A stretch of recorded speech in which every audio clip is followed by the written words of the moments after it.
संसारसारं भुजगेन्द्रहारं सदा वसन्तं हृदयारविन्दे भवं भवानी सहितं नमामि। जय शिव शंभु शिव शंभु जय शिव शंभु शिव शंभु जय शिव शंभु शिव शंभु जय शिव शंभु शिव शंभु जय शिव शंभु शिव शंभु जय शिव शंभु शिव शंभु जय शिव शंभु शिव शंभु जय शिव शंभु शिव शंभु जय।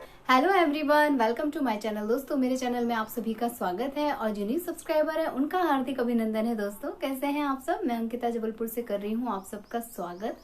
दोस्तों, शिवरात्रि आने वाली है और शिवरात्रि जो है मेरा सबसे ज़्यादा फेवरेट त्योहार है। मैं इसे एक त्योहार की तरह सेलिब्रेट करती हूँ क्योंकि अपनी सारी इच्छाएं मैं भगवान के सामने समर्पित कर देती हूँ और उनकी बहुत ही दिल लगा के मैं पूजा करती हूँ। लेकिन हर बार मेरे साथ ऐसा होता है कि मैं जितना कुछ जानती हूँ कि शिवरात्रि पे या भगवान शंकर की पूजा में हमें ये चीज़ें करनी चाहिए, वो तो मैं करती ही करती हूँ। साथ में ये गूगल देवता की कृपा से बहुत सारी ऐसी चीज़ें हम लोगों के सामने आती हैं कि शिवरात्रि पर भूल कर भी ये ना करें, भगवान शंकर को प्रसन्न करना है तो ये करें। अगर आपने ये एक चीज़ भगवान शंकर को चढ़ा दी तो देखिए आपके ऊपर क्या कृपा होती है उनकी। बहुत तरह तरह के ऐसे वीडियोस आपको देखने को मिलेंगे, टेक्स्ट पढ़ने के लिए मिलेंगे। हर चैनल पे आपको शिवरात्रि से रिलेटेड कुछ ना कुछ ज्ञान की बातें ज़रूर मिल जाएंगी। लेकिन मैं अपने एक्सपीरियंस के साथ, अपनी नॉलेज के साथ, मैंने जो भी कुछ अनुभव किया है जीवन में वो मैं आप लोगों के साथ शेयर करने जा रही हूँ। भगवान के बारे में मैं क्या सोचती हूँ, भगवान शंकर की प्रकृति क्या है, वो कैसे प्रभु हैं, वो किस तरह से प्रसन्न होते हैं, ये सारी चीज़ें सारे संसार को मालूम है कि एक लोटा जल में वो प्रसन्न हो जाते हैं।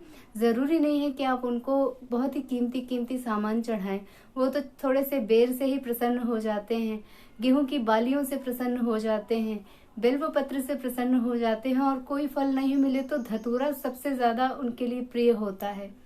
जितनी भी संसार में त्याज्य जो चीज़ें होती हैं ना, जिनको हम बोलते हैं कि फलाना इस चीज़ को कभी एक्सेप्ट नहीं कर सकेगा, बाबा भोलेनाथ उन सभी चीज़ों को एक्सेप्ट करते हैं हर तरह से।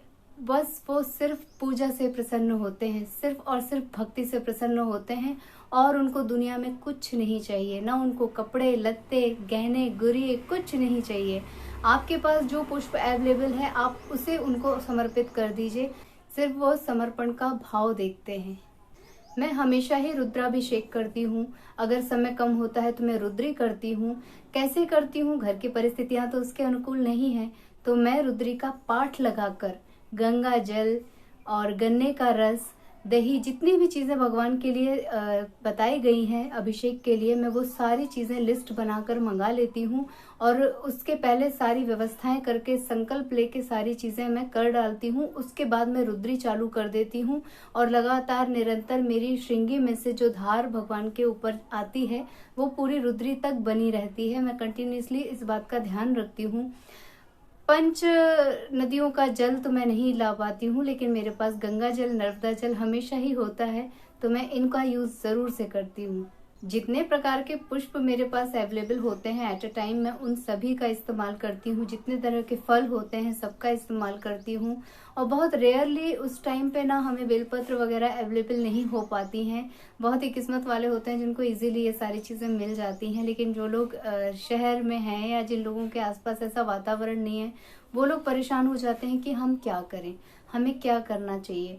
तो बहुत सारी छोटी छोटी सी चीज़ें हैं जो हम लोग घर में ही कर लेते हैं। आप लोग भी अगर उन सब चीज़ों को करेंगे तो मुझे पूरा विश्वास है कि भगवान उसे ज़रूर से स्वीकार करेंगे। इन सभी चीज़ों के अलावा हमेशा याद रखना है कि पूजा करने से पहले हमें संकल्प ज़रूर लेना है। दोस्तों, बिना संकल्प के हमें पूजा नहीं करनी है। अगर आप किसी पंडित को बुलाते हैं तो वो तो संकल्प ज़रूर से दिलाएंगे। संकल्प, दक्षिणा, दान, ये तो नियम है हमारी पूजा के। लेकिन अगर आपके पास ऐसी सुविधा नहीं है, आप अकेले हैं, अकेले घर में आप पूजा कर रहे हैं, तो भी आप संकल्प जरूर कीजिए और दक्षिणा जरूर से समर्पित कीजिए। भले आप उसे जाके किसी मंदिर में दे दीजिए। ये तो पूजा का एक बहुत ही इम्पोर्टेंट पार्ट होता है। उसके बाद आपके पास जो भी चीजें उपलब्ध हैं आप उसे श्रद्धा भक्ति से बस चढ़ा दीजिए। जरूरी नहीं है कि आप रुद्री करें, जरूरी नहीं है कि आपको सारे मंत्र आने चाहिए, कुछ भी इम्पोर्टेंट नहीं है, सिर्फ और सिर्फ श्रद्धा जरूरी है दोस्तों। सिर्फ और सिर्फ एक लोटा जल और ओम नमः शिवाय का मंत्र, बस इतना ही प्रिय है भगवान शंकर को।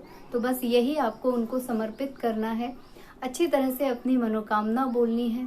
संकल्प, आप किस गोत्र से हैं, क्या आपका नाम है, किस उद्देश्य से आज आप भगवान की विशेष पूजा कर रहे हैं, आराधना कर रहे हैं, वो सारी चीजें आपको संकल्प में ही बोलनी होती हैं और उन्हें भगवान के चरणों में समर्पित कर देना होता है। अपनी पूजा पूरी करने के बाद दोस्तों लास्ट में हमें एक चीज का हमेशा ध्यान रखना है, जो मुझे सिखाया है वो मैं आप लोगों के साथ आज शेयर कर रही हूँ। जब भी हम कोई सत्यनारायण भगवान की कथा करते हैं या कोई भी पूजा करते हैं या हम प्रतिदिन की भी पूजा करते हैं, तो हम जिस आसन पे बैठ के उस पूजा को कर रहे होते हैं, हमें पूजा करने के उपरांत भगवान को पूजा समर्पित तो करनी चाहिए, लेकिन पुष्पांजलि के बाद हमेशा धरती माँ के पैर अपने आसन के पास पड़ने के बाद हमें बोलना चाहिए शक्राय नमः। इस शक्राय नमः का क्या मतलब है, क्या महत्व है? ऐसा माना जाता है कि भगवान इंद्र जो है दुनिया के समस्त जितने भी पूजा और जितने भी शुभ काम होते हैं उनका फल, उनका श्रेय ले लेते हैं। इसलिए जब हम अपनी पूजा के बाद शक्राय नमः बोलते हैं, इसका मतलब है कि मैंने ये पूजा की और ये मैंने आपको, भगवान इंद्र, आपको ही समर्पित कर दी। तो जो चीज उन्हीं को समर्पित कर दी गई हो उसका वो श्रेय कैसे ले सकते हैं? बस इस विधि का बस इतना मात्र उद्देश्य है कि हमने भगवान को जो पूजा समर्पित की, अब हम इसे इंद्रदेव आपको समर्पित कर रहे हैं, शक्राय नमः। तो आपको ये पूजा का पूरा पूरा पूर्ण फल जो होता है वो आपको मिलता है। और ये छोटी छोटी सी बारीक बातें सब लोग नहीं बताते हैं। हाँ, अगर आपके घर में कोई पंडित पुरोहित सदियों से लगा है, वही आपको ये सारी चीजें बताता है, वही ये सारी चीजें आपसे करवाता है। सो मेरे पास पूजा की जितनी भी विधि मालूम थी, मुझे जो भी चीजें मुझे मालूम थी, मैंने आप लोगों के साथ शेयर कर दी हैं। आसपास जितनी भी अफवाहें फैली हों उनके ऊपर से एकदम कान बंद कीजिए और सिर्फ अपनी भक्ति पे ध्यान दीजिए, अपने समर्पण पे ध्यान दीजिए। इससे ज्यादा भगवान को हमसे और कुछ नहीं चाहिए, सिर्फ भक्ति चाहिए, भगवान को श्रद्धा चाहिए और जो भी हम समर्पित कर रहे हैं पूर्ण भाव से उनको समर्पित करें। बस भगवान जो है भक्ति के भूखे होते हैं। भगवान तब भगवान होते हैं जब भक्त उन्हें उस पदवी पे डालता है, नवाजता है और इस बात का ख्याल रखता है, उनका सम्मान करता है, आदर करता है। और भक्ति की शक्ति मैंने बहुत बार महसूस की है आप लोगों के साथ, हमेशा अपने व्लॉग के माध्यम से मैंने शेयर भी किया है। इसीलिए मुझे लगा कि मुझे अपने ये विचार आप लोगों तक पहुंचाने चाहिए कि मैं क्या करती हूँ, मैं किस चीज़ को मानती हूँ, उसे मानने से क्या क्या होता है और मैंने ये सारी चीज़ें कहाँ से सीखी हैं। कहा जाता है कि कण कण में शिव का वास होता है। केवल काशी में ही नहीं, भगवान का वास हर चीज में होता है। चाहे वो कितनी ही घृणित चीज हो, उसमें भी भगवान अपना वास समझते हैं। चाहे तो किसी भी तरह का जीव हो, किसी भी तरह का जीव जंतु हो, किसी भी तरह का पदार्थ हो, सभी में भगवान अपने आप को मानते हैं कि ये सब कुछ मेरे ही अंश हैं, इन सब में मेरा वास है। तो फिर हम इतने सारे नियम कानून क्यों लोगों को बताते हैं, क्यों लोगों को इन सब चीज़ों से हम डराते हैं? मुझे ये बात नहीं समझ में आती है। और मैं एक चीज़ जानती हूँ कि आप अनजाने में अगर कोई भूल करते हैं तो भगवान उसे क्षमा कर देते हैं। हाँ, अगर कोई चीज़ जानबूझ के हम करते हैं, अपमान करते हैं, तो वो हमारे लिए दंड का कारण बनता है।